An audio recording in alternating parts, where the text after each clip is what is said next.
HepatitisWA. I am Geraldine. I'm here with Amanda and Virginia, and we're going to get stuck into some interesting topics today.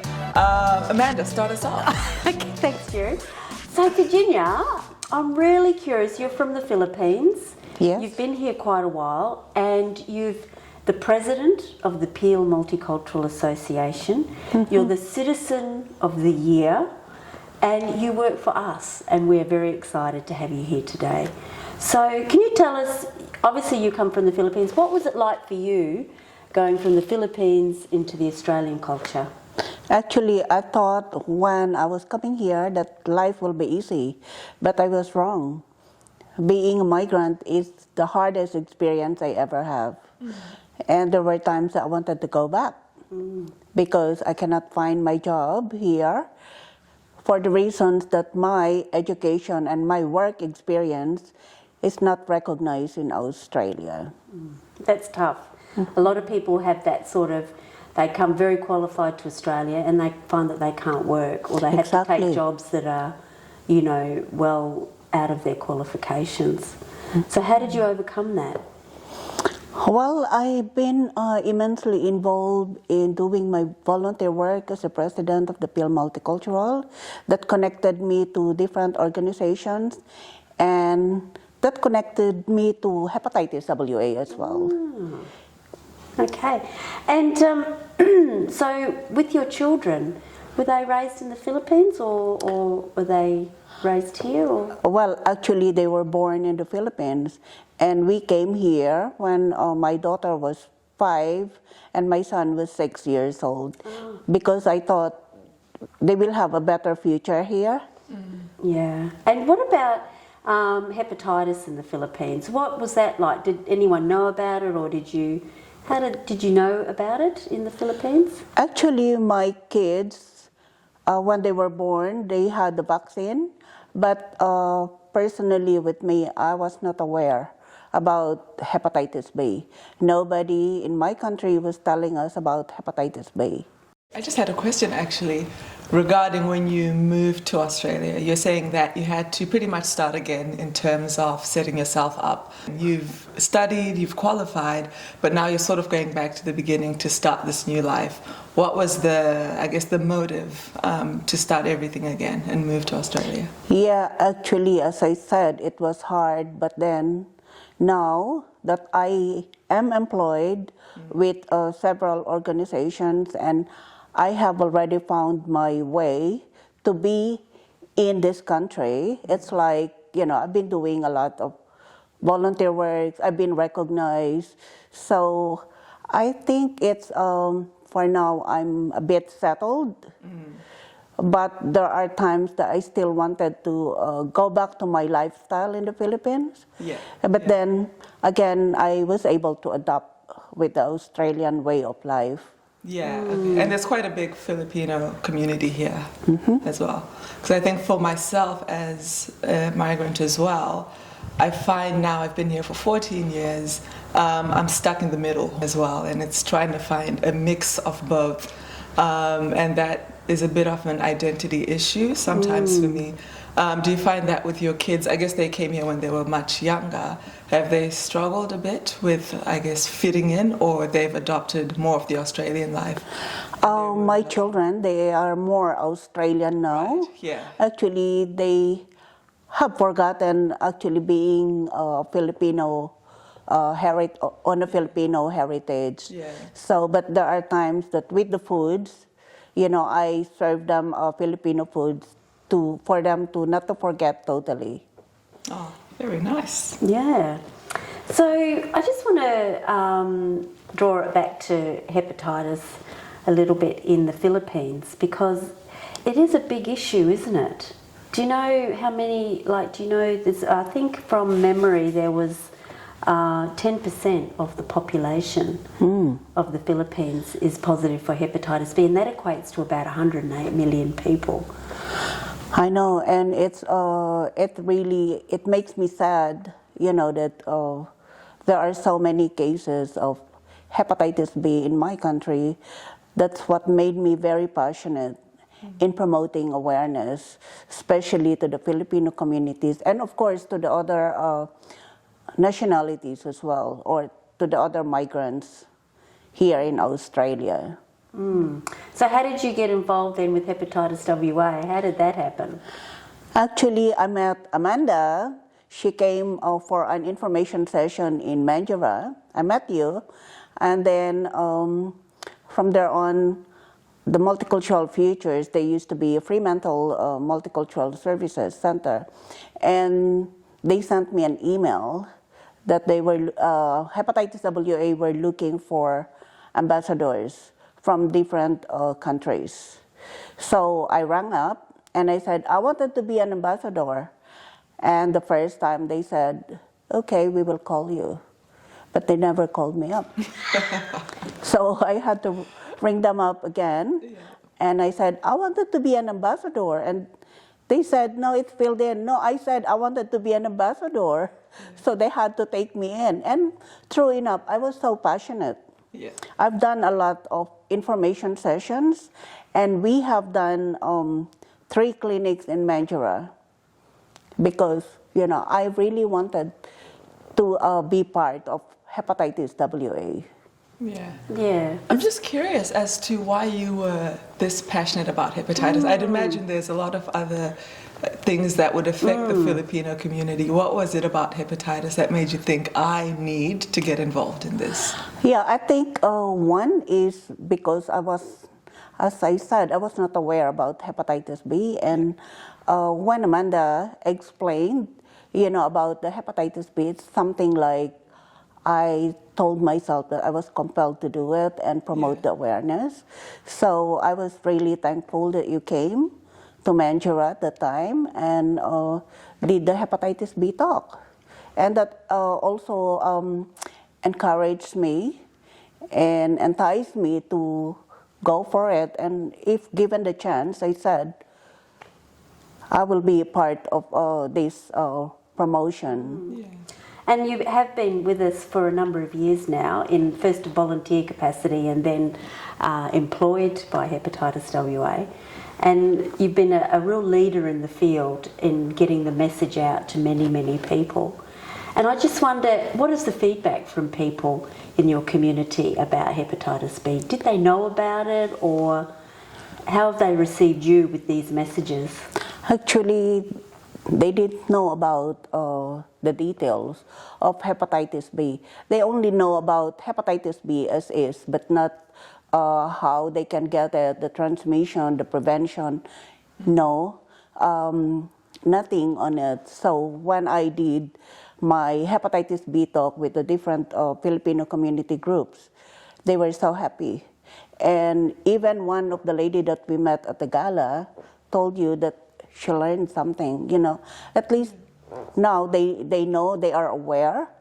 So it's really for them, you know, they were quite happy. And I still want to do more. I will never stop. Have you had any, say, negative responses to your presentations? I guess now you're speaking of the good interactions where people are enjoying what you're teaching them. Have you ever had people that just have negative things to say or just have a different understanding of what you're doing? Yeah, I think, Geraldine, in every aspect, no matter what you do, there will always be some people who will give negative feedback, or we call them bashers. So they bash you, and it happened. Yeah. It happened to me. What's your craziest bashing story? Actually, you know, last time that they called up the office and trying to discredit me. Yeah. So you know, and that was the worst. Yeah. That was the worst that ever happened to me, and it was the first time. And it was beyond imagination that there are people who can do that. Yeah. Yeah. So I was so furious. I put it on the Facebook. And got the consul involved. I got the consul involved with that because I was, you know, it's my personality. I am very transparent on how I feel, and I tell them, you know. So I called up the consul. I told her that I wanted this to be addressed. Yeah, yeah. So, but generally, positive feedback, people embracing the message. Positively, Geraldine, there was only one Right? time that good, happened. actually, I considering know. how long you've been doing it. If you've only had one incident like that, then you must be doing something right. I think they were Kudos just to jealous you. of me because I mentioned that my contract was extended for another 18 months. Love it. I know. I think they wanted to be me. But Yeah. unfortunately, they can't be me.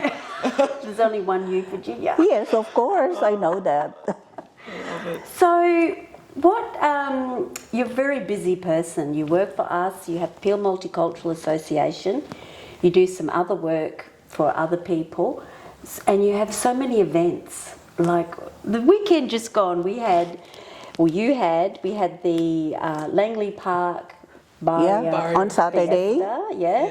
Then Sunday? Sunday was the Flower Festival. Yes. And then Sunday night was the gala dinner for the 75th Filipino Australian anniversary. Right, yes. And then you have to work all week. How do you manage? Actually, I wish I was younger, like Geraldine. I think when you're there, you just have to do your responsibility. Just do what you can, to the best of your ability. But as I said, I still want, those are challenges for me that I think they make me a better person. Juggling all those activities. So I cannot give up being the Peel Multicultural. No. I cannot give up with my other jobs as well because I'm dealing with migrants, wherein I am really passionate about. And I cannot give up HepatitisWA, of course, because I am so grateful with the opportunity that I am working with you guys. Do you reckon you have opportunity to add more to your plate, or you're full? You are full, completely full. To add more to, when you think about your future the next few years, is there anything else that you're thinking you'd want to get into, add on to the things you're doing now, or you are quite content with the work that you're doing at the moment? Actually, there are times that I am contemplating to just focus on some things that I'm really passionate about. But one thing for sure is I don't want to give up HepatitisWA. I just want to go back to something that's bugging me. I know you work with new migrants that are coming into relatively new, coming into the country, and some of the issues that they have to deal with today, are they the same as what you had to deal with when you came, or is it different now, or is it better, or is it worse? Actually, things are better now because there are support. When I came here, I didn't know anybody. There was no one like me supporting the migrants. So I had to find my own way. Now, on the other hand, we are now more open and we can see now the issues because it's like they come to you, so we know how to address now the issues. But mostly what breaks my heart are those women on domestic violence. It really breaks my heart, and how I wish that we will have the time that it will be totally eradicated. Are there services available for domestic violence where you are? Yeah, there are so many. So I refer these women to like the Women's Refuge, to the community legal services, so they will know their rights as well. And often than not, they are also threatened about their visas, especially those on spouse partner visa who are not yet permanent residents. Right. Yeah. Has there been an increase in domestic violence, or is it on the decrease? There is an increase. Why So, do you think that is? I don't know. It's more because this. I think one time I said if there will be a way for them to stop it, for these men from Australia going to, especially to the Asian countries, they go there and promise all these women to give them a better life. And the thing is, after the marriage breakdown, they can go back again and get another one. I have one client, he been the fifth wife. Fifth. So I said, what happened? Every time the guy, they divorced and on domestic violence, but still, he was allowed to go back and get somebody It's else. a Filipino wife every time? Or just No, different? unfortunately, it's another country. Okay. But the Filipino women too, we have a massive numbers on domestic violence. Yeah. Is that common practice for men to have several wives once, and get divorced and then get another one? I don't know. So Yeah. I told those who were doing the Stop Domestic Violence in Australia that they should find a way to stop it, but they told me that it's a federal government problem. So it's not that you can address it on your own or with the community. It's hard to work with someone going through such a traumatic event. How do you look after yourself with regards to listening to these stories? Like, how do you manage that for you? Because that's hardcore story. It is really very hard. Yeah. And at the end of the day, after they come to me, I'm also a broken person. And sometimes, to be honest, it affects me. Sometimes I feel sick. But then if I don't do it for them, if I'm not there for them, who will? They need somebody who they can feel comfortable with. Yeah. So they can tell you the issues or what they are going through. They need somebody they can trust. Yeah, yeah. Why do you think that when they come, there's such high levels of domestic violence? Why are they not speaking out? What's the reason that they're not accessing services? Yeah, because from my country, it's like we are not allowed to speak outside what we are going through. So it's like a taboo for us to be telling people what is going through with Your us. private matters. Plus, women are submissive. They think, even when I was young, I thought that my father is the God. Whatever law or rules he will give us, we have to follow. Yeah. So that's how it is. Yeah. From my country where I came from, Cultural thing. Yeah, it's a cultural one. That's why we are here to tell them that the violence is not acceptable in Not Australia. acceptable. Yes. You have really to point it out. You have really to convince them to report any abuse that's going on with them. And plus, as I said, I always talk about women on abusive relationship. First, they don't have financial assistance. They don't have money because apparently the husband doesn't give them money. So they stay. Secondly, they don't have anywhere to go. I tried to refer them to the women's refuge, but often than not, it's full. There's no space available. So they cannot flee that relationship. Women who got no family here, who got no support from others, they tend to keep quiet and just endure the abuse. Is domestic violence a big issue in the Philippines as well, back home? We don't have domestic violence, Amanda. It is normal to be hit. Like when you are young, if you commit a mistake, they can whack you. They can slap you. So it's for us, it's natural. Within marriages? Yeah, even in marriages. Wow. As I said, they are not allowed to speak it up outside the house, outside the home.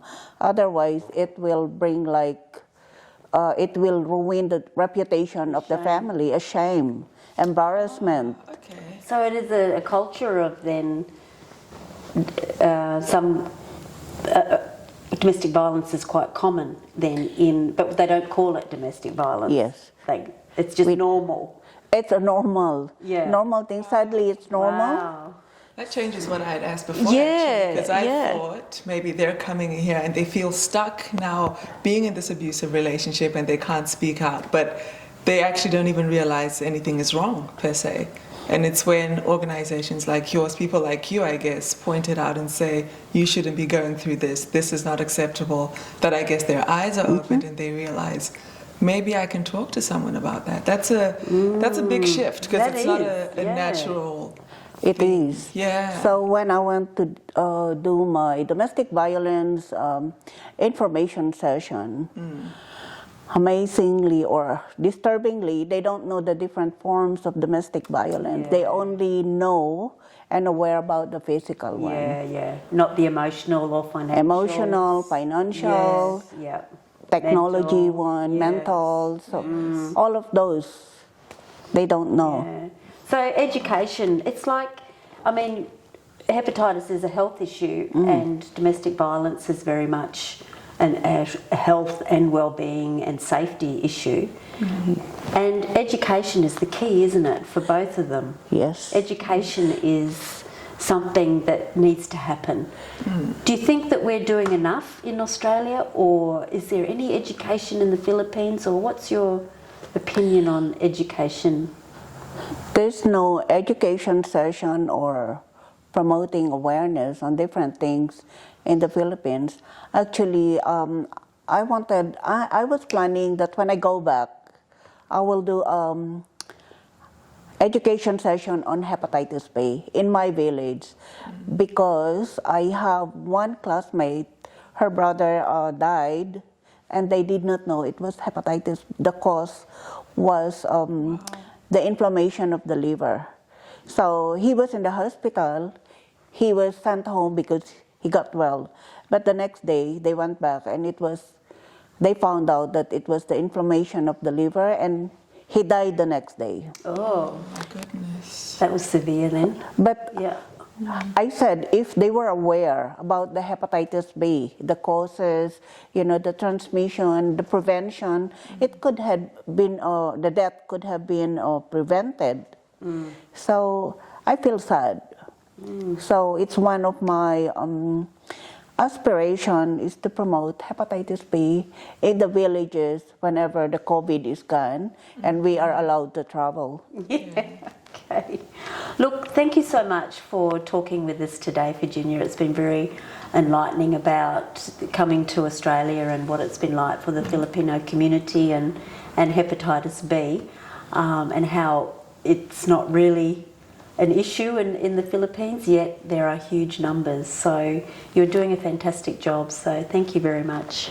That's great. Thank you so much, Virginia. We look forward to hearing more about what you're doing, and we might have you back for a part 2 of this episode. Thank you very much. Thank you. And yes, I am very grateful to be part of HepatitisWA. Mabuhay! Mabuhay, yes.